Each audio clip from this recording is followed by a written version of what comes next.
Olá, meus queridos irmãos, eu vos cumprimento com a gloriosa paz do nosso Senhor e Salvador Jesus Cristo e eu quero já te agradecer uma vez mais por estar presente aqui conosco na nossa EBD Simples e Prática, ok? Nossa pré-aula da escola dominical com a revista da CPAD. Com a graça de Deus, nós chegamos à quinta lição do quarto e último trimestre de 2024 com uma lição muito profunda e poderosa que é a promessa de salvação. E é o tema central que queremos trabalhar nesta tarde. Desde o início, eu quero te fazer um pedido muito especial para que você venha aproveitar esta aula para você curtir, dar uma curtida, se inscrever no nosso canal e, se possível, compartilhar esta pré-aula com seus amigos, seus irmãos da igreja e muitas outras pessoas.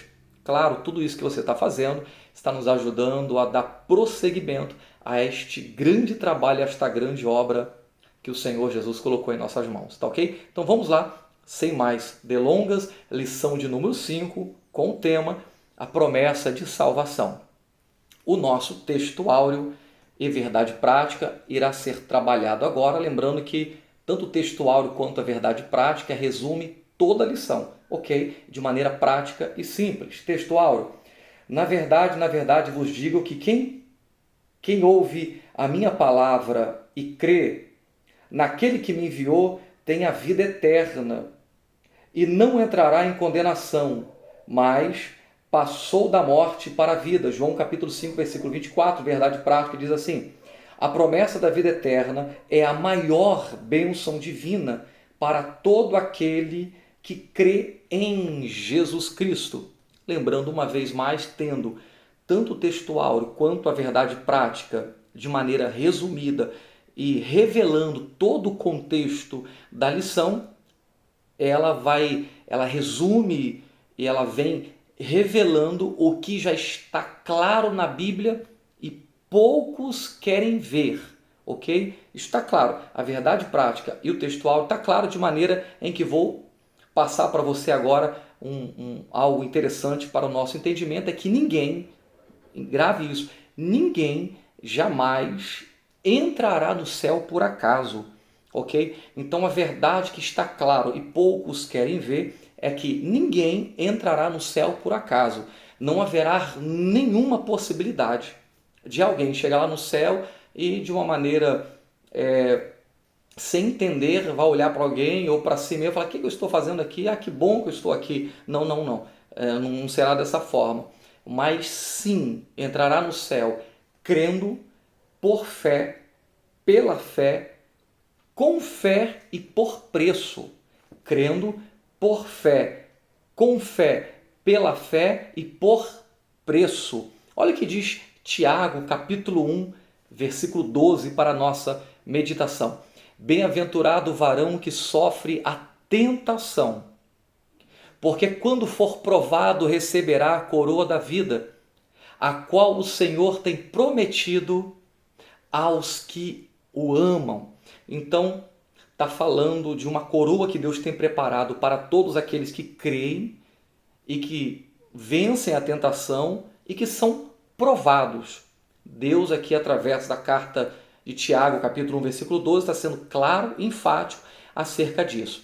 Tá ok? Então, já passando aqui da verdade prática e do texto áureo, já introduzindo a nossa revista, essa questão de salvação é o tema mais importante da Bíblia, pois é a principal promessa de Deus, ok? Então a salvação é o tema mais importante da Bíblia, até porque também é a principal promessa. Nenhuma outra promessa sobrepõe a promessa de salvação. Por mais que haja muitas mensagens, muitas pregações, profecias acerca de muitas outras coisas, nenhuma sobrepõe a promessa do tema central da Bíblia, que é a salvação, ok? Então a salvação é o tema principal. E olha que interessante, é bom entender que a Bíblia é Bíblia por conta da promessa da salvação.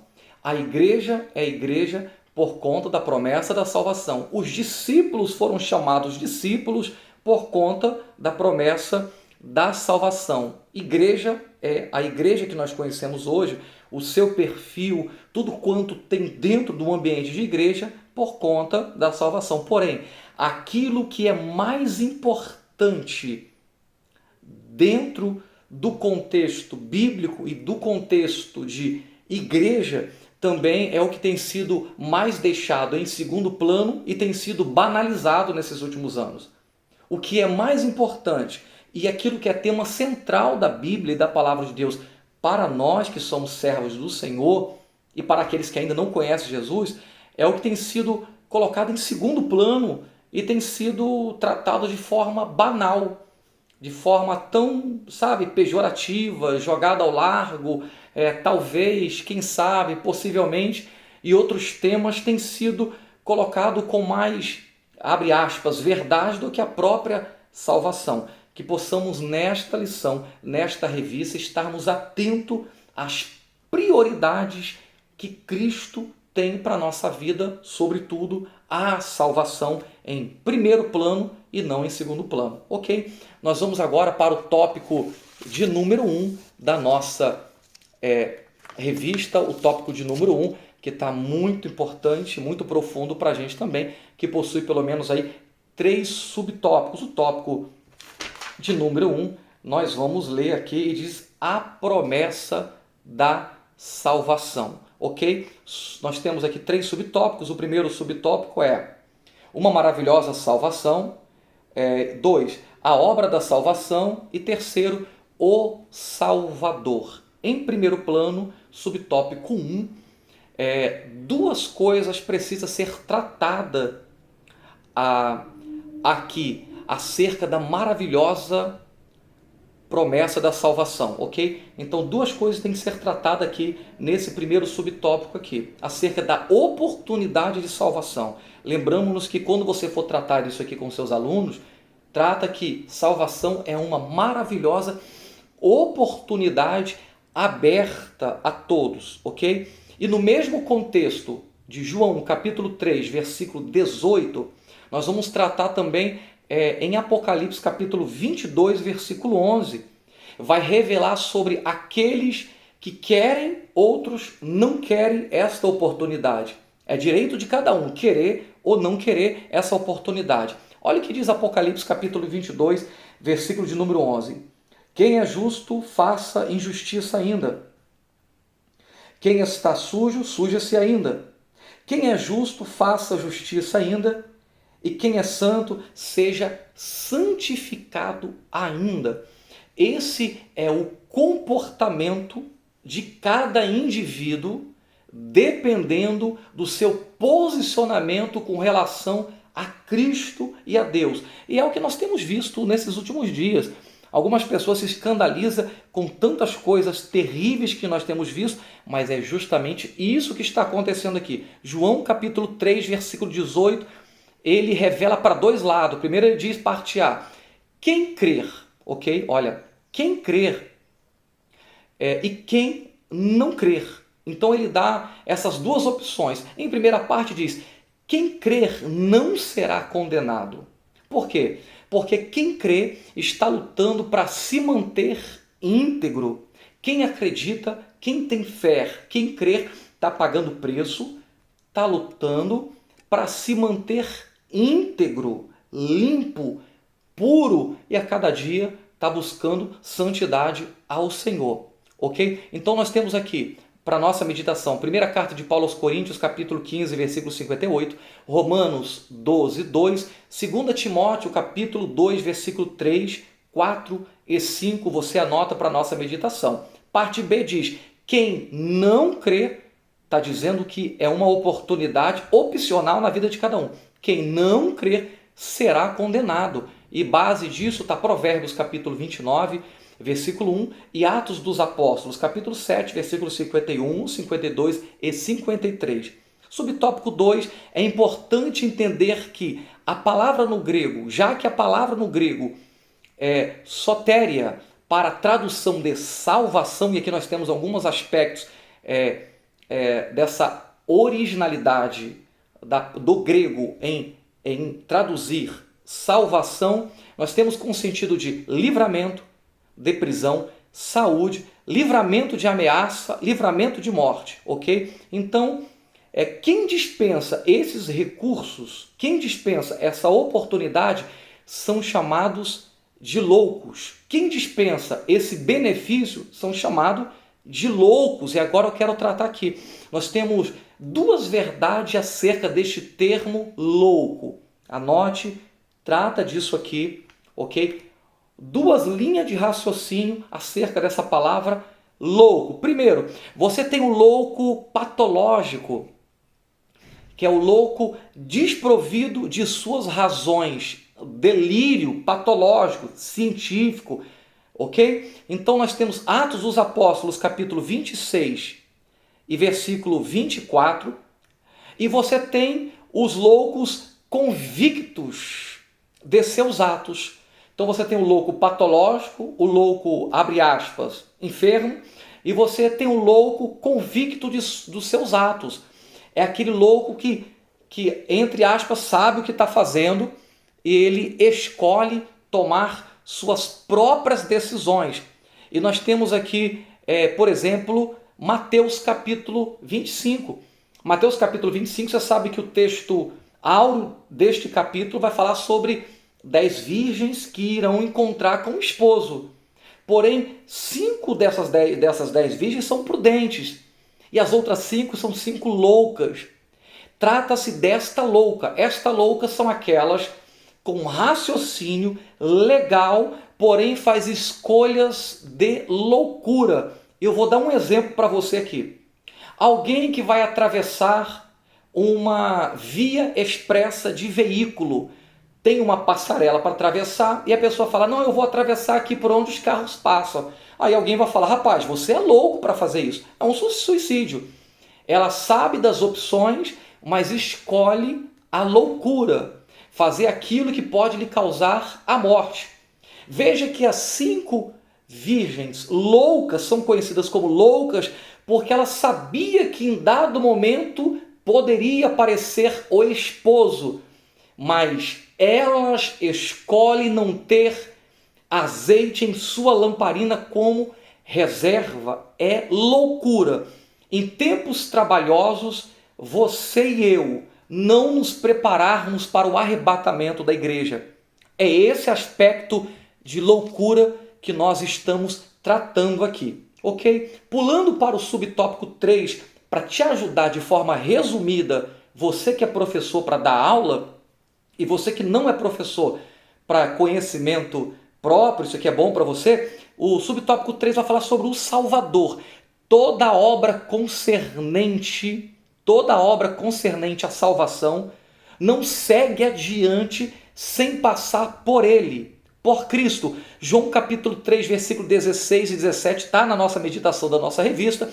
Todo aquele que nele crê, é todo aquele que nele crê, não é todo aquele que apenas entrega o alimento, não é todo aquele que é bonzinho por vontade própria, não é todo aquele que trabalha bastante na obra apenas, não, é todo aquele que nele crê. A salvação inicia, passa e se encerra por Cristo. Então toda obra concernente à salvação não segue adiante sem passar por ele, por Cristo. Todo aquele que nele crê não pereça, mas tenham a vida eterna, ok? Aqui nós encerramos o subtópico 3 de maneira clara, objetiva e resumida. É importante você entender a importância de ler toda a revista de modo sistemático com seus alunos na sala de aula, ok? Nós vamos passar agora para o tópico 2 da nossa lição. Então vamos ao tópico de número 2, que tem por tema a natureza da promessa da salvação. 3 ações de Deus, ok? 3 ações gratuitas da graça de Deus. Anote isso, 3 ações gratuitas da graça de Deus em Cristo, acerca do indivíduo alcançado. Vamos falar sobre as 3 ações de Deus na minha e na sua vida. O que Cristo faz? Primeiro, ele justifica. Segundo, ele regenera. Terceiro, ele santifica pelo processo espiritual. Ok? Então, em primeiro plano tem, ele justifica por Cristo, pela conversão, Segundo, pela conversão nele, somos considerados justos, ok? Apenas por esse motivo somos considerados justos, porque não tem um justo na terra sequer. Mas por essa razão, por sermos alcançados por Cristo em promessas de salvação, primeiro, ele justifica pela conversão nele, pelo arrependimento e pelo favor imerecido, somos considerados homens justos, absolvidos da culpa, dívida paga, sem dolo. E é só por isso que temos plena paz e certeza da salvação. Anote, Salmos 40, versos 2 e 3, segunda carta de Paulo aos Coríntios, capítulo 5, versículo 14, Romanos capítulo 8, versículo 33, Efésios capítulo 8, versículo 9, são meditações para você tratar acerca da Deus justificação, ok? Então ele regenera. Então, falando sobre ele regenera, essa obra é feita exclusivamente pela ação do Espírito Santo, ok? Essa obra ela é feita exclusivamente pelo poder de ação do Espírito Santo na nossa vida. E é por isso que você vai encontrar pessoas que você nunca imaginou que seria crente, hoje é crente. Talvez você mesmo passou por isso. Você nunca imaginou que estaria servindo a Deus, hoje serve. Pessoas que o seu comportamento diria que ela seria tudo na vida, menos um servo de Deus. E hoje ficamos de boca aberta em ver quem são essas pessoas. É porque o poder do Espírito Santo fez uma obra regeneradora na vida dela e ela é quem é hoje, uma pessoa mudada, como diz aí a linguagem popular, da água para o vinho, beleza? Então não é que nos tornamos melhor ou somos homens e mulheres bons e fazemos coisas boas, é que o Espírito Santo nos tornou uma pessoa melhor em Cristo, através de um novo nascimento. Através de um novo nascimento, nós somos outras pessoas. Atos dos Apóstolos, capítulo 9 em diante, você lê, porque vai tratar acerca da conversão do apóstolo Paulo.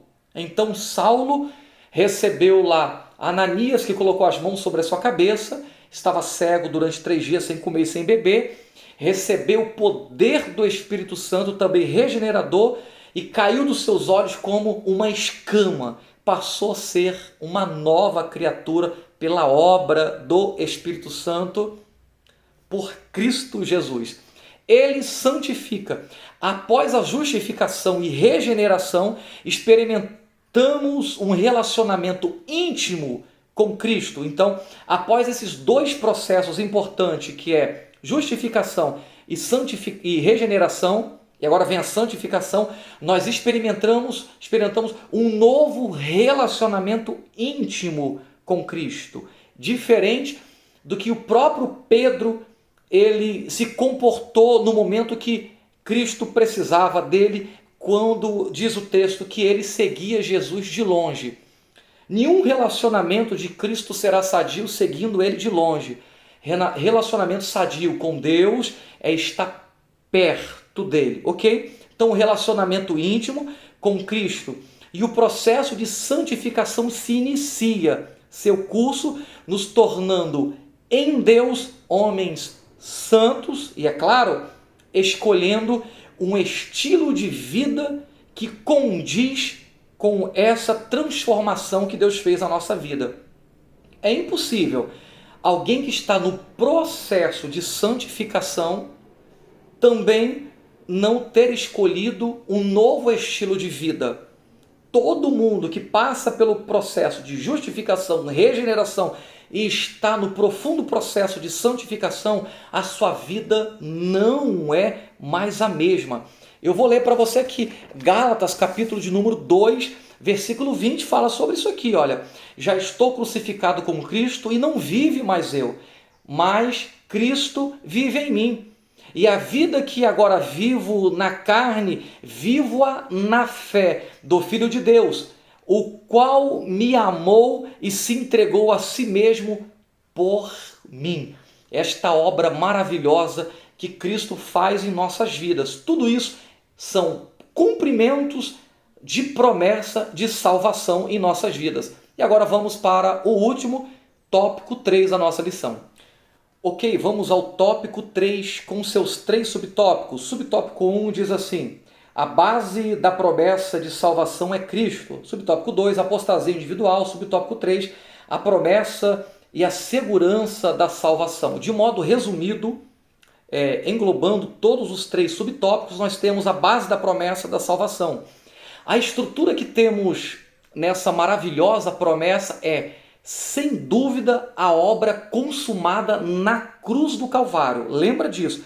Tudo começa e termina pela obra consumada na cruz do Calvário, ok? Romanos capítulo 11, versículo 36 diz assim: porque dele e por ele e para ele são todas as coisas, glórias a ele eternamente. Amém. Lembramos-nos que a base da promessa que Deus tem acerca da salvação é a nossa lembrança que Cristo morreu na cruz do Calvário, ok? Então é importante entender a cruz do Calvário, que sem cruz, sem a gente lembrar do preço que Cristo pagou por nós, nada disso tem efeito. Olha o que diz Hebreus capítulo 9, versículo 21 e 22. Porque sem derramamento de sangue não há remissão de pecado. Então o preço que Cristo pagou na cruz do Calvário foi árduo, foi terrível todo este cenário para que eu e você pudéssemos gozar desta tão grande promessa que é a promessa da salvação. Trate deste assunto, é muito importante você falar desse privilégio da salvação em nossas vidas. Para encerrar, é bom lembrarmos que Deus não obriga a ninguém ser salvo, tampouco a permanecer na igreja por obrigação ou por conveniência. Ninguém é obrigado a ser salvo. Ninguém será salvo por obrigação e muito menos por conveniência. Ninguém também é obrigado a estar dentro de uma igreja e servir a Deus. Isso é um reconhecimento de cada indivíduo acerca da necessidade de ser perdoado por pecadores que são e que somos. Mas é comum pessoas romperem seus relacionamentos com Deus da forma que Deus ofertou a cada um. Aí a gente tem aqui para tratar: a apostasia é o mal deste século. E os apostatas da fé se comportam como se nunca se aproximaram de Deus ou como se nunca Deus os amasse. A gente vê as pessoas se comportando uma apostasia tão grande e parece que elas não tiveram relacionamento com Deus, ou parece que Deus nunca os amou. Parece que Deus não as limpou, não as regenerou, não as santificou. Tem pessoas que parece que Deus não abriu porta, pessoas não curou. Tem pessoas que não lembram, não conseguem reconhecer como Deus foi bom, como Deus foi maravilhoso. Tem pessoas que tratam o relacionamento que tiveram com Deus como se não fosse ninguém. É como aquele casal que viveu a vida toda e de repente ela deseja se divorciar. Tem pessoas se divorciando da fé. Tem pessoas que escolheram se divorciar da fé e viver uma vida longe de Deus, uma vida mergulhada no pecado, uma vida mergulhada na obscuridade, na perdição total. E assim tem relacionamento que é assim, pessoas se separam e depois passam uma pela outra e nem se falam, como parece que não tiveram relacionamento. A apostasia é assim hoje. As pessoas passam por Deus e parece que nunca tiveram um relacionamento com Deus. Não conseguem lembrar como Deus foi bom com elas. Ok? Então, João capítulo 3, versículo 16. Porque Deus amou o mundo de tal maneira que deu o seu Filho unigênito, para que todos aqueles que nele crê não pereçam, mas tenham uma vida eterna. Deus deu o seu único Filho por mim e por você. Não se esqueça disso. Deus abençoe a sua vida. Foi muito bom ter você aqui nesta aula. Até a próxima, se assim Deus permitir. Tchau.